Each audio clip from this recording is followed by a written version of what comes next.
சர்க்கரை வியாதி இன்றைய காலகட்டத்தில பார்த்தீங்கன்னா, 70% பீப்பிள்க்கு நெறைய சர்க்கரை வியாதியால பாதிக்கப்பட்டுட்டு இருக்காங்க. இது வந்து நீரிழிவு நோயின்னு சொல்லப்படுது. ஏன் அப்டின்னா, நம்மளுடைய அதிகப்படியான சர்க்கரை அமிலம் வந்து அ நம்மளுடைய இரத்தத்தில் கலந்து, இரத்தத்திலிருந்து சர்க்கரை அமிலம் வெளியேற்றப்படுவது தான் நீரிழிவு நோய். நீர் வந்து நீரின் மூலமாக வெளியேற்றப்படுவது.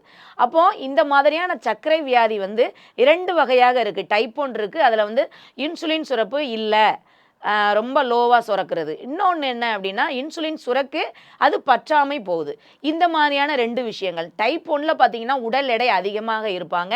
டைப் 2ல வந்து ரொம்ப வெயிட் லாஸ் ஆயிட்டே இருப்பாங்க. அவங்களுக்கு அதிக தாகம், அதிக பசி, இந்த மாரியான விஷயங்கள் அதிகமாக இருக்கும். சர்க்கரை இருக்கிறவங்களுக்கு நெறைய பிரச்சனைகள் ஏற்படும். என்ன அப்டின்னா, இருதய கோளாறு ஏற்படும், கண் பார்வை குறைதல் ஏற்படும், நரம்பு தளர்வு ஏற்படும், இருதய நோய், அதாவது ஹார்ட் அட்டாக்லாம் கூட சம்டைம்ஸ் வந்து சர்க்கரை இருக்கிறவங்களுக்கு வரும். சிறுநீரக கோளாறு மெயினா பார்த்தீங்கன்னா, சிறுநீரக கோளாறு நெறைய பேருக்கு ஏற்படும். ஏன்னா, அதனால தான் சுகர் இருக்கிறவங்களுக்கு டயாலிசிஸ் வரைக்கும் போவாங்க. ஏன்னா, டயாலிசிஸ்ங்கிறது என்ன அப்டின்னா, சிறுநீரகம் செய்ய வேண்டிய வேலைய ஒரு மெஷின் பண்ணுது. அதுதான் வந்து டயாலிசிஸ். அப்போ சிறுநீரகம் வந்து செயலிழந்து போற சூழ்நிலை ஏற்படுது. சர்க்கரை வியாதியால புண்ணு ஒரு விரல்ல வரலாம்.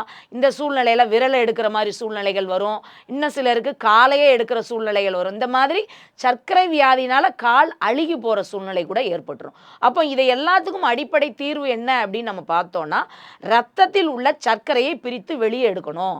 ரத்தத்தில் சர்க்கரையோட அளவை கட்டுக்குள் கொண்டு வரணும். அதற்கு நிறைய சத்துள்ள ஆகாரங்கள் உள்ள உணவுகளை முறைப்படுத்தி லைஃப் ஸ்டைலை மாற்றணும். நல்ல ஒரு உடற்பயிற்சியை மேற்கொள்ளணும். உணவு முறைகளை மாற்றம் கொடுக்கும்போது இந்த சர்க்கரை வந்து கட்டுப்பாட்டுக்குள்ள விடணும்.